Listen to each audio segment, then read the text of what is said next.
नमस्कार, आप देख रहे हैं पीएनआई ज्ञान स्थली बोधगया में जनता दल यूनाइटेड जदयू की 2 दिवसीय प्रवक्ता एवं सोशल मीडिया कार्यशाला का भव्य आयोजन किया गया।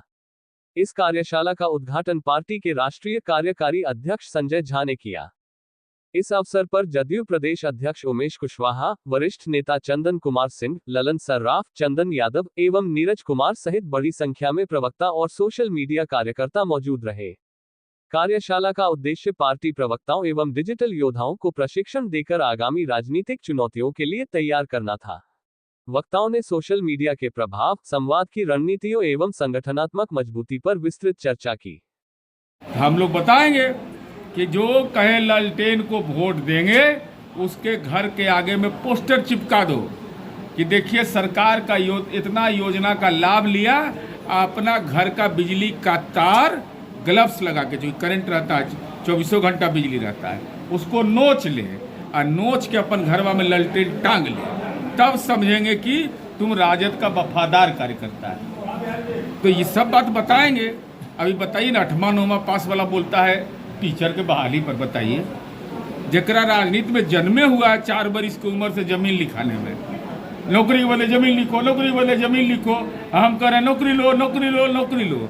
यही अंतर बताने के लिए आए। लेकिन अभी राहुल गांधी लगातार जमीन को लेकर बोल रहे हैं कि मेरा ये क्रेडिट है, हमने इस बात को निकाला था। राहुल गांधी जी और तेजस्वी यादव अपने माँ पिता के कृत्य के लिए माफी मांग रहे हैं। यही अंतर समझने की जरूरत है। एक तरफ निशांत कुमार जो मुख्यमंत्री के पुत्र है, वह कहता है कि हमारी माँ ने हमको संस्कार दिया, पिता के काम से गौरव है। राहुल गांधी बोलते हैं कि इतिहास में अगर गलतियां हुई है तो हमको माफ़ कर दीजिए, और तेजस्वी यादव तो कान पकड़ के कहते हैं कि हमारे माँ बाप गलती किया है तो माफ़ कर दीजिए। अरे भाई, राजनीति में जो काम किया जाता है वो गौरव के साथ और किला ठोक करके कहा जाता है। जातिगत जनगणना, जब लालू जी का भी राजनीतिक में जन्म हो गया था, लेकिन लालू जी जातिगत जनगणना की बात 2010 में उठाए और आदरणीय नीतीश कुमार जी 90 से इस अभियान में लगे और 94 में पार्लियामेंट में बोले। आखिर कारण क्या था कि लालू जी खामोश हो गए थे? क्योंकि लालू जी का प्राण संकट में था। अब चारा घोटाला में जान बचावें कि सब ये जातिगत जनगणना में लगे, और तब मुख्यमंत्री नीतीश कुमार जी का साइलेंट सिजेरियन इंजेक्शन पड़ता है।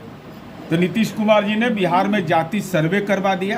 तो जाति सर्वे न होता तो हम लोग को कहाँ से पता चलता कि लालू जी को पटना में 43 बीघा 12 कट्ठा 16 दूर जमीन है?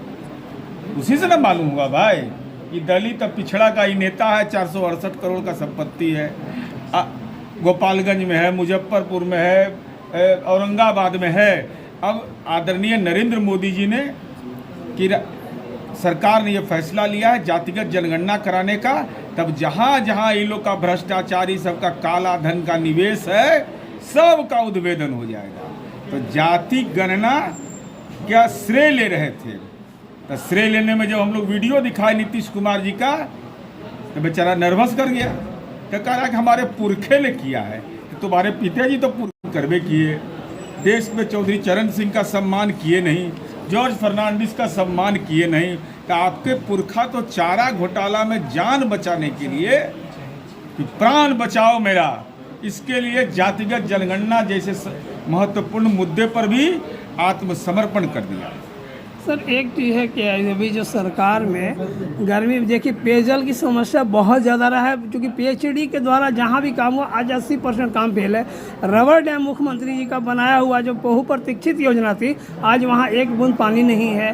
तो ये भी एक मतलब देखिए कहीं ना कहीं नेगेटिव तो होगा इससे। मैं बता रहा हूँ जी सर, हर घर नल का जल हमारी सरकार का 7 निश्चय का पार्ट 2 था, जिसके फॉलोअर थे तेजस्वी यादव। मेरे ना फॉलोअर है, ये नेता नहीं ना थे, हमरे 7 निश्चय की फॉलोअर थे। पंचायती राज के द्वारा काम हुआ, विसंगति पाई गई। राज्य सरकार में माननीय मुख्यमंत्री जी ने यह तय किया कि अब इसको पीएचडी को हम काम देंगे, और पीएचडी इस काम को कर रहा है। अब बिहार में जल संकट एक अलग समस्या है, चूँकि विभिन्न बिहार का जो भौगोलिक बनावट है, कहीं पर अब मेरा घर है मोकामा, वहाँ 20 फीट पर पानी मिल जाएगा, लेकिन यही बोध गया में आप कहिएगा तो 20 फीट पर पानी नहीं मिलेगा। और जो रबर डैम है ये हमारा जरूर है, और वो भी पानी हमरे ही से आ रहा है, गंगा जी का पानी है। सीता का श्राप था कि फल्गु में जल नहीं आएगा, लेकिन इस बार हम पितृपक्ष के मेला में आए थे तो जल तो था। अब ये जब प्रकृति में बदलाव आ रहा है तो परेशानी होगा, लेकिन सरकार उसको नियमित तौर पर कर रही है, और तंत्र में सुधार ही लोकतंत्र में चुनौती होता है। कोई सपना में सोचता था गया में इतना मच्छर काटता था, गया में हम लोग यहीं पढ़े हैं कितना परेशानी होता था। आज 24 घंटा बिजली है यहाँ। राष्ट्रपिता महात्मा गांधी ने गया के बारे में अपना मंतव्य दिया था। आज उस गया में बदलाव आ रहा है। पर्यटन में आप ही सबसे नंबर 1 है बिहार में, बोधे गया नंबर 1 में है। ये बताइए तो यही सब उपलब्धि नहीं है?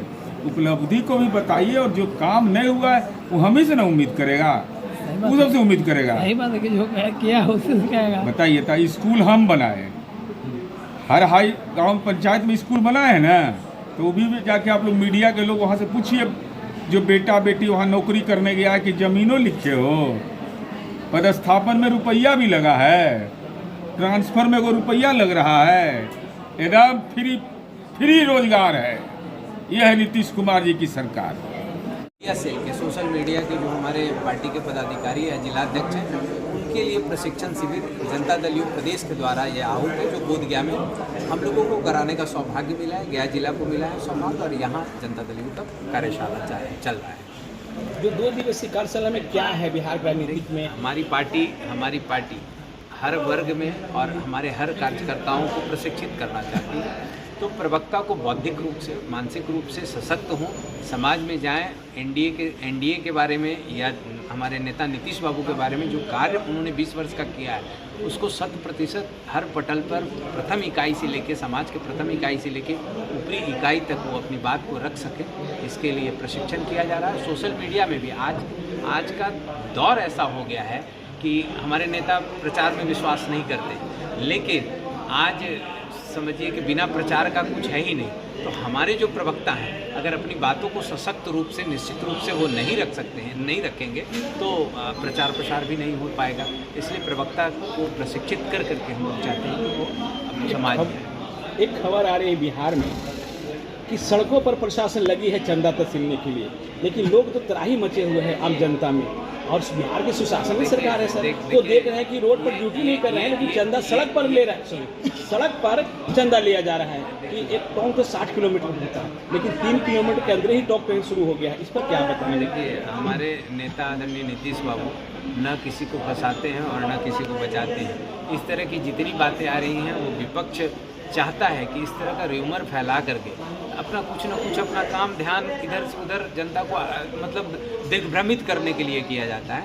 लेकिन 2025 में जनता ने तय कर लिया है कि फिर से नीतीश, ये समझ लीजिए जनता ने तय किया, हम लोगों ने नहीं तय किया है। तो दिग्भ्रमित करने से कुछ नहीं होना है, ये सब प्रशासन वसूल रहा है। तो अगर ऐसा कुछ बात है तो कोई भी अगर किन्हीं पे कार्रवाई करने से कभी कोई, आप देख रहे हैं प्रतिदिन अगर कोई भी गलत काम करता है तो उन पर कार्रवाई सुनिश्चित होती है। अब व्यक्ति को तो बदला नहीं जा सकता है, नेता हमारे कहते ही हैं कि कफन में जेब नहीं होता है, और व्यक्तिगत व्यक्ति को हम कैसे बदल सकते हैं? अगर जो गलत करेंगे वो दंडित होंगे।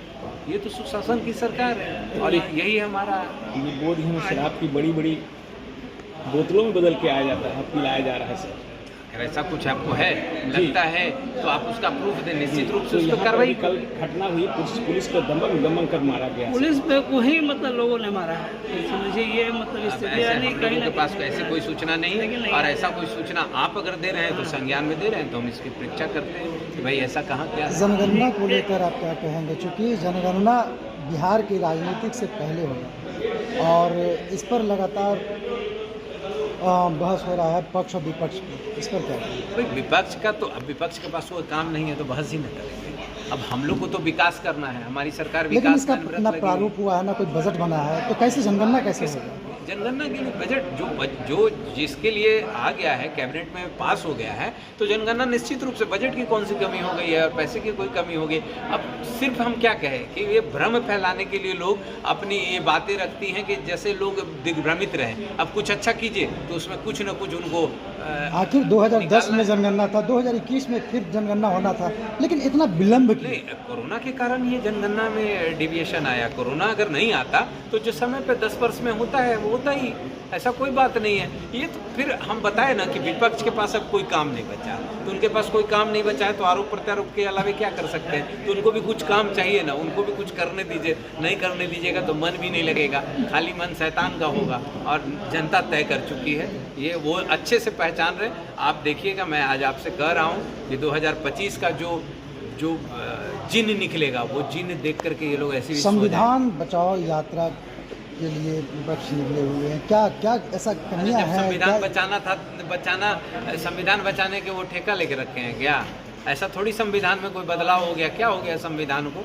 अरे हमारे देश में संविधान से ही देश चलता है और हम लोग पूरी तरह से संविधान का पालन करते हैं। बस हम आपको एक बार आपको बता रहे हैं, उनके पास कोई काम नहीं बचा है और सिर्फ काम बचा है आरोप प्रत्यारोप लगा करके मीडिया टीवी चैनल में चलते रहे। अच्छा, कुछ बयान हम उल्टा नहीं देंगे तो कैसे टीवी मीडिया पे बैठेगी? कोई मुद्दा तो हमारे पास है नहीं, सरकार है नहीं, हमको कोई योजना बनानी नहीं है, कुछ अच्छा काम करना नहीं है, हमारे पास कोई काम ही नहीं बचा, तो आरोप लगा करके कुछ आज के इस वर्कशॉप में कुछ कार्यकर्ताओं ने भी नाराजगी देखिए कुछ व्यवस्था को लेकर के। ऐसा देखिए, एक बड़ा आयोजन होगा और व्यक्तिगत किन्हीं को कोई समस्या होगी तो उस पर तो कुछ नहीं कहा जा सकता है ना। ऐसा हमको लगता नहीं है। अगर किन्हीं के मन में कुछ होगा तो इतनी बड़ी कार्यक्रम है, किन्हीं को रहने में कोई असुविधा हुई हो तो नहीं कहा जा सकता है। एक बहुत बड़ा है कि आज रबर डैम जो बनाया गया, आज वहाँ पानी नहीं है, जबकि मुख्यमंत्री कहते थे कि हम उल्टा गंगा बहा के ला रहे हैं और सालों भर यहाँ 3 फीट पानी होगा। देखिए, रबर डैम के बारे में हमने परीक्षा की है, जानकारी लिया है, तो सफाई हो रही है और सफाई होने के बाद फिर पानी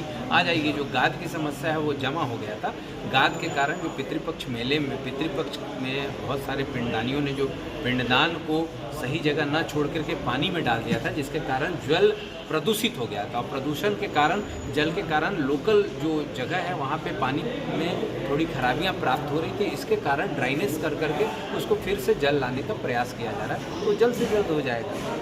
तो बरसात तक इंतजार करना ही पड़ेगा। अब बरसात तक नहीं, उससे पहले ही हो जाएगा।